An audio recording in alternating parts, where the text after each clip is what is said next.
28 नवंबर 2021 दोपहर के 3:30 बजे एक वॉचमैन रोज की तरह दिल्ली हाईवे के किनारे बैठा अपनी ड्यूटी कर रहा था। तभी वो कुछ अनयूजुअल नोटिस करता है कि एक औरत एक 2.5 साल की बच्ची के साथ अपनी स्कूटर पर एक सुनसान रास्ते की तरफ बढ़ती जा रही थी। वो रास्ता सीधा जंगल की तरफ जाता था, पर वॉचमैन अपने काम से मतलब रखता हुआ अपने काम पर वापस लग जाता है। सब कुछ काफी नॉर्मल ही लग रहा था कि तभी वो देखता है कि तकरीबन आधे घंटे बाद वही औरत बिना बच्चे के उस सुनसान रास्ते से वापस आ रही थी। ये देखकर 1 मिनट के लिए तो उस वॉचमैन का भी दिमाग काम करना बंद कर देता है। वो एक बार तो इस चीज को ऑलरेडी नजरअंदाज कर चुका था, बट इंसानियत के नाते वो इस बार ये नहीं कर पाता और उस कच्चे रास्ते से होता हुआ उस जंगल की तरफ निकल जाता है। वो कुछ ही कदम जंगल के अंदर जाता है और उसे एक बच्चे के पैरों के निशान दिखते हैं। ये देखकर उसके रोंगटे खड़े हो जाते हैं। वो सोचता है कि क्यों कोई औरत एक बच्ची को अपने साथ ऐसे सुनसान रास्ते पे लाती है और वापस अकेली ही चली जाती है। क्या हुआ था आधे घंटे में उस बच्ची के साथ? Welcome, this is the case of Dilroz. Harpreet Singh Ludhiana के शिमलापुरी इलाके में अपने पिता, बीवी और 2 बच्चों के साथ खुशी खुशी रहते थे। उनके बड़े बेटे का नाम अमरप्रीत और छोटी बेटी का नाम दिलरोज था। दिलरोज की उम्र सिर्फ 2.5 साल थी। वो घर में सबसे छोटी होने के साथ साथ सबकी लाडली भी थी। हरप्रीत सिंह अपने परिवार के साथ काफी खुशहाल जिंदगी बिता रहे थे, बट 28 नवंबर को कुछ ऐसा होने वाला था जो वो अपने सपने में भी नहीं सोच सकते थे।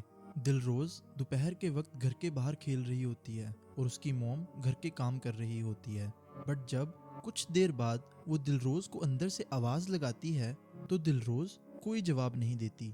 ये देखकर उसकी मॉम उसे बाहर देखने जाती है, बट जब वो बाहर पहुंचती है दिलरोज कहीं दिखाई नहीं देती। ये देख के उसकी मॉम तुरंत ही पूरी फैमिली को इकट्ठा करती है और आस पड़ोस के घरों में तलाशी करना शुरू करती है, बट दिलरोज का कोई नामो निशान नहीं मिलता। समय जितना तेज निकलता जा रहा था, चिंता उतनी बढ़ती जा रही थी। ढूंढते ढूंढते 1 घंटा निकल जाता है, पर दिलरोज का कुछ नहीं पता लगता। लाख कोशिश के बाद भी कोई क्लू ना मिलने पर दिलरोज की फैमिली उसके पिता हरप्रीत सिंह, जो कि उस समय पंजाब पुलिस में हेड कांस्टेबल की ड्यूटी करते थे, उन्हें कॉल लगाकर पूरी बात बताते हैं। कॉल सुनते ही हरप्रीत को अंदाजा हो जाता है कि ये सिचुएशन काफी सीरियस हो चुकी है।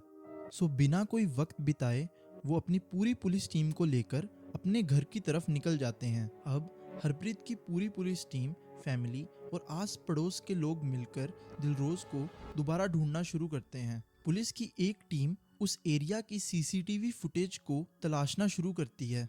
उसी दौरान एक फुटेज पुलिस का ध्यान अपनी तरफ खींचती है, जिसमें उन्हें एक औरत दिलरोज को दिल्ली अमृतसर हाईवे की तरफ ले जाती दिखाई देती है। पुलिस और क्लूज इकट्ठा करने के लिए बाकी फुटेजेस को भी काफी ध्यान से देखते हैं, बट उन्हें इसके अलावा और कोई क्लू नहीं मिलता। सो पुलिस ये फुटेज लेकर हरप्रीत के घर पहुंचती है। पूरी फैमिली को वो फुटेज दिखाती है। वो देखकर पूरी फैमिली चौंक जाती है, क्योंकि वो औरत और कोई नहीं, उन्हीं की पड़ोसन नीलम थी, जो पिछले 1.5 घंटे से पूरी फैमिली के साथ दिलरोज को ढूंढने की कोशिश कर रही थी और परेशान होने का भी ढोंग कर रही थी। अब नीलम इस केस की प्राइम सस्पेक्ट बन चुकी थी। पुलिस नीलम से पूछताछ शुरू करती है, बट वो पुलिस की कोई हेल्प नहीं करती और वो पुलिस की सारी बातों को बेबुनियाद बता देती है। फाइनली पुलिस नीलम को वो फुटेज दिखाती है।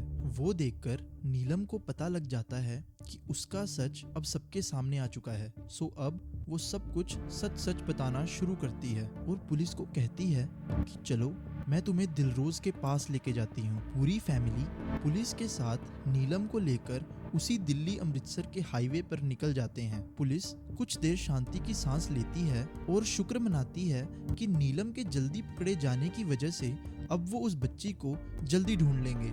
जबकि दूसरी तरफ हरप्रीत और उसकी फैमिली अपनी बेटी से मिलने के लिए काफी डेस्परेट थे। अब नीलम उन्हें हाईवे से उतारकर शिमलापुरी से 13 किलोमीटर दूर सलीम ताबरी नाम के इलाके में ले जाती है, जहां सिर्फ जंगल और कुछ एम्प्टी प्लॉट्स होते हैं। वहां पहुंचकर नीलम एक खाली प्लॉट की तरफ इशारा करती है। अब वो कुछ ऐसा देखने वाले थे जो उनकी रूह कपाने वाला था। नीलम जिस प्लॉट की तरफ इशारा करती है वहां एक छोटा सा मिट्टी का ढेर बना हुआ था, जिसके आसपास दिलरोज के पैरों के निशान थे। सबका दिल ये सब देखकर रुक सा जाता है। उस पूरे इलाके में एकदम शांति हो जाती है। हरप्रीत बिना कुछ सोचे रोते हुए अपने नंगे हाथों से उस मिट्टी के ढेर को खोदना शुरू करते हैं। थोड़ी सी खुदाई के बाद ही हरप्रीत का हाथ अपनी बेटी के हाथ को टच करता है। नीलम ने उस नन्ही सी जान को जिंदा जमीन में दफना दिया था। दिलरोज के सिर पर काफी चोटें थी और उसके मुंह में मिट्टी भरी हुई थी, बट उसकी सांसें अभी भी चल रही थी। ये देखकर सब जल्दी से दिलरोज को लेकर डीएमसी हॉस्पिटल की तरफ बढ़ते हैं कि काश वो बच ही जाए, बट छोटी सी दिलरोज आधे रास्ते में ही अपना दम तोड़ देती है।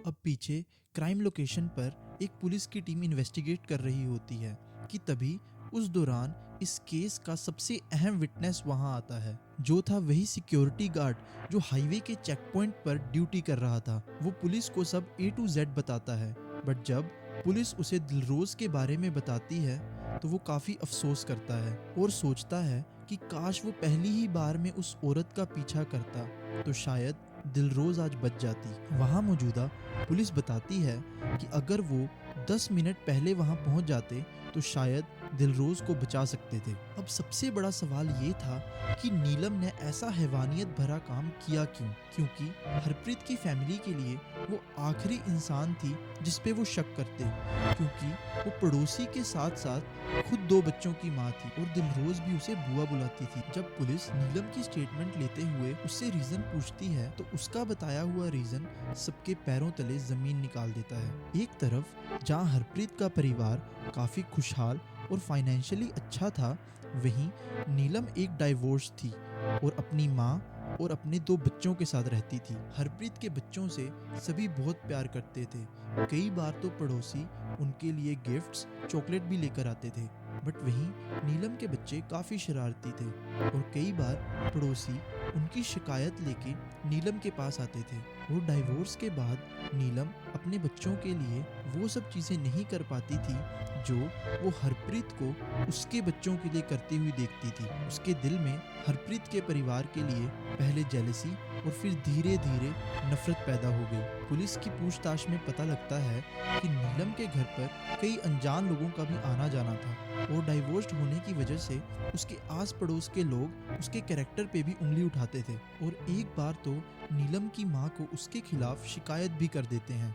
इसी वजह से नीलम अपना घर छोड़कर किसी और जगह पर बसने का फैसला उठाती है। 28 नवंबर तकरीबन 2:15 बजे नीलम अपना सामान पैक करते हुए बाहर देखती है कि दिलरोज अकेली खेल रही है। उसके अंदर पड़ोस के लोगों को लेकर गुस्सा तो पहले से ही था, बट जब वो दिलरोज को जाते हुए देखती है तो उसका गुस्सा और बढ़ जाता है और वो दिलरोज को घूमने के बहाने उसी सुनसान इलाके पे ले जाती है। वहां पहुंचते ही वो सबसे पहले दिलरोज के सिर पर ईंट से वार करती है और जब वो बच्ची रोने लग जाती है तो उसके मुंह में मिट्टी भर देती है और उसे जिंदा दफना देती है।